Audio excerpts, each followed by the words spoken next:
Ladies and gentlemen, this is Eddie Marcus again. Many of you know that I'm spokesman and advocate of basic human rights for all people.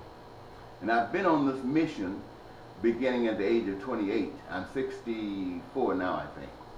And for the 20 or 30 of those years, I was being trained by the Spirit to know what I'm speaking about.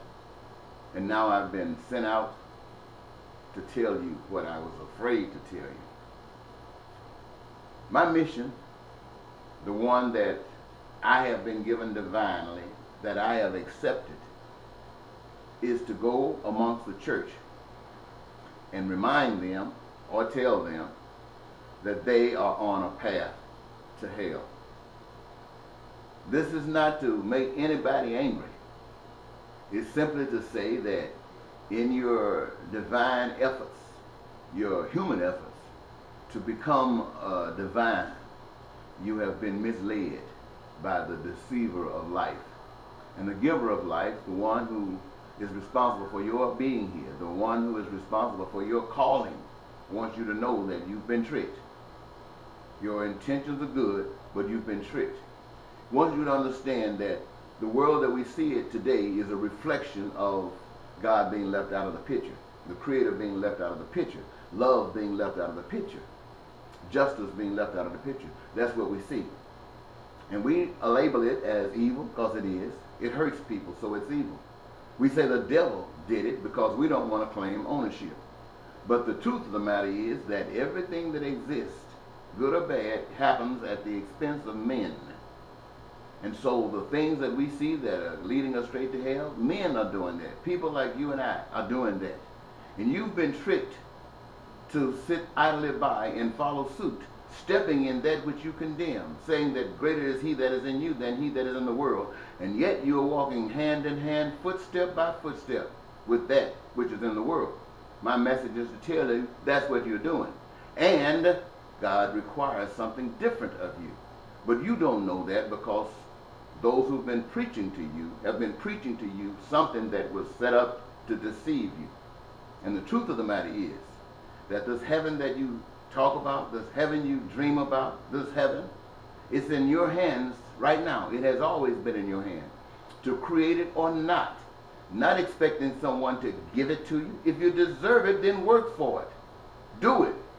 Why should we be going to war when peace is the order of the day according to God? Why should we be hating each other? Why should we be competing, debating between Republicans and Democrats when the goal and the issue is God? When the issue, the purpose is love. When our mission is to create. We only do this because we've been deceived. And my message is to tell you that you've been deceived. Remind you that God is the author of all existence. And all things exist for the benefit of that which God has made. No exploitation should take place. All the stuff about death and killing and stuff is anti-God.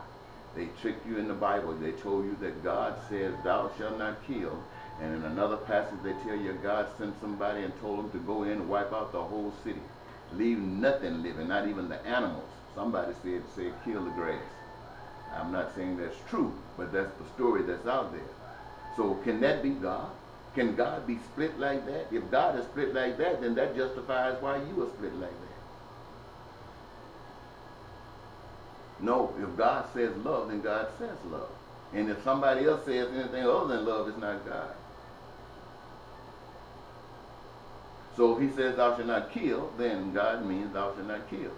If anybody else says, well, we got to go to war, that's not God, that's the anti-God. And what you put your hands to is the one that you give allegiance to. You put a gun in your hand to go kill, you give allegiance to the anti-God. You say no and don't, you're saying yes to God. So, if everything belongs to God, look at everything, houses, streets, all the infrastructure, everything on the earth that we experience, man created it. It didn't require money. You used money in the system because you were being exploited. Now that you know the truth, you don't have to go for that. You can demand that this system change. And you do that by accepting this, and then you start teaching those, your friends, your family members amongst you who do not know this. Show them the God that I'm telling you about. And we'll bring some peace and some prosperity and some joy to this land. Now I'm going to leave it there. I hope it means something to you. Bye-bye.